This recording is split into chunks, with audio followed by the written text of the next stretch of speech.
The Corsair Nightsabre Wireless RGB is a premium gaming mouse. Let's check out the pros and cons and if it's also worth the price of 170.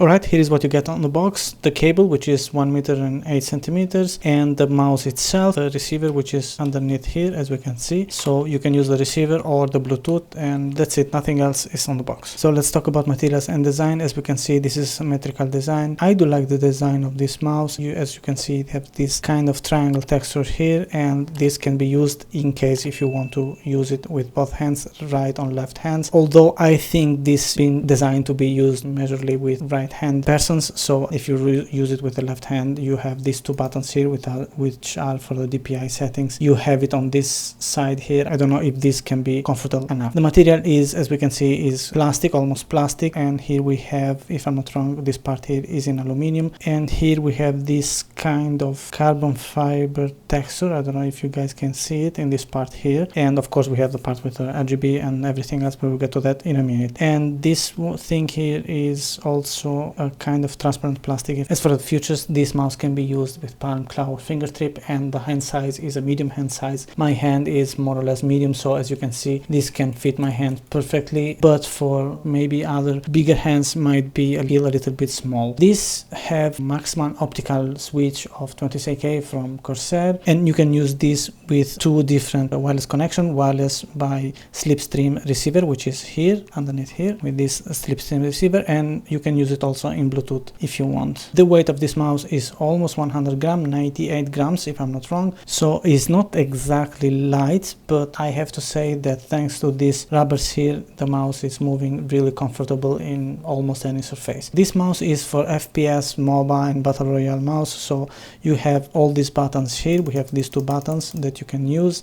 These are for DPI buttons. We will get to that in a minute with software, with the IQ software, but you can also set up these buttons here to use it in other scenarios if you don't want this to be for the DPI, but you want to use it in other scenarios. Speaking about buttons, here we have 11 programmers button. We have 1, 2, 3, 4 and 5, 6, 7. The click here, right and left wheel, so there are 11 buttons. Here we have also these two small buttons, which as a default settings, these buttons can be used to switch between profiles in IQ, or you can set up as a DPI buttons, but of course you can set up these buttons to use in every other scenario. You don't have to use them with a DPI and everything else. So you have a total of 11 buttons here to use as a programmable buttons in your games. So let's make a sound test regarding the click of the buttons.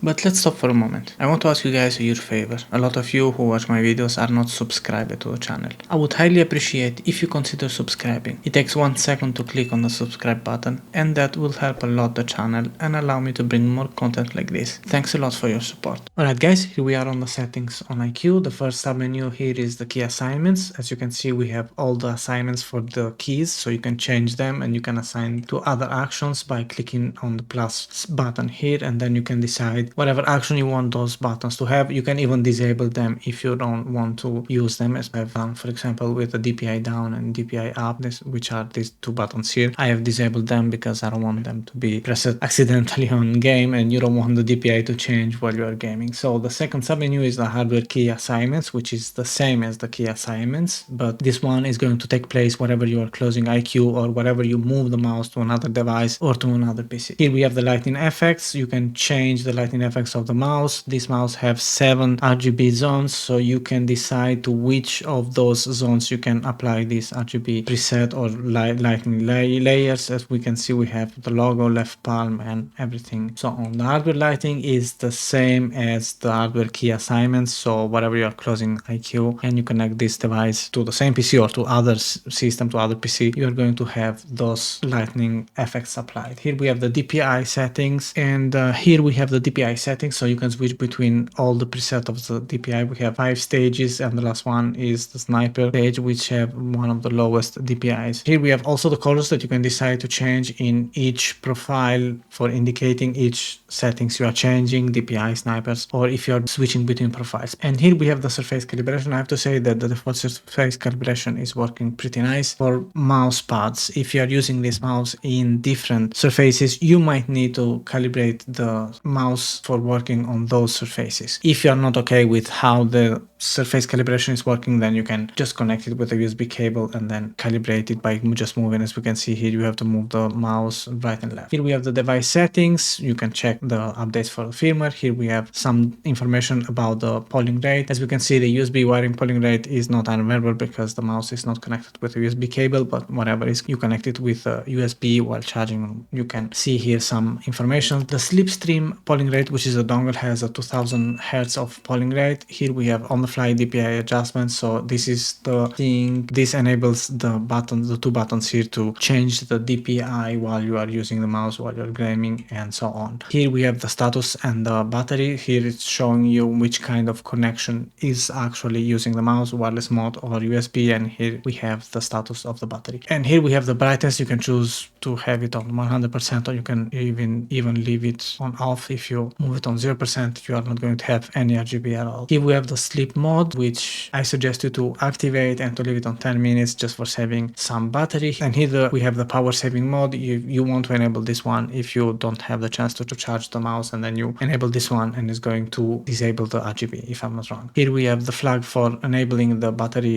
in the notification area, and here with the USB wireless receiver pairing, you can pair this USB receiver with other devices if you want. And then we have the angle snapping, lift height, which I suggest you to try between low and medium, or calibrated if you have gone through the calibration. So you have to try between all these 3 stages of lift height to check how the mouse is reacting on your surface. Here we have the button response optimization, which I suggest also this one to try to enable and to disable depending on your game. You want to have this enabled or disabled, because depending also on how you click on the buttons, if it's fast or normal clicking. And here we have the onboard memory. This mouse have 5 slots of onboard memory, so you can store all the settings between all the profiles that you might want in the mouse itself, and then when you connect the mouse on other devices, those settings are going to be applied depending on which profile you want to be applied in certain scenarios. So that's it for the settings on IQ. The Corsair Nightsabre Wireless RGB is a great gaming mouse. The connectivity is amazingly responsive, and at the end of the day, it is the same as using it with a cable. It has a good battery life, but that will depend much on RGB lighting and what kind of connection you are using, Bluetooth or wireless receiver. The scrolling wheel is great, silent and precise, and the DPI buttons are placed in a useful position and easy to reach. The 2 side buttons also are placed where you can easily reach them. The materials and build quality is well done, and the sensor here is one of the best you can get. There are a couple of things that I particularly don't like. The weight, which is almost 100 grams, but that is partially corrected, let me say, by the mouse fit, and the sound of the right and left buttons seems a little weird to me, kind of cheap and not premium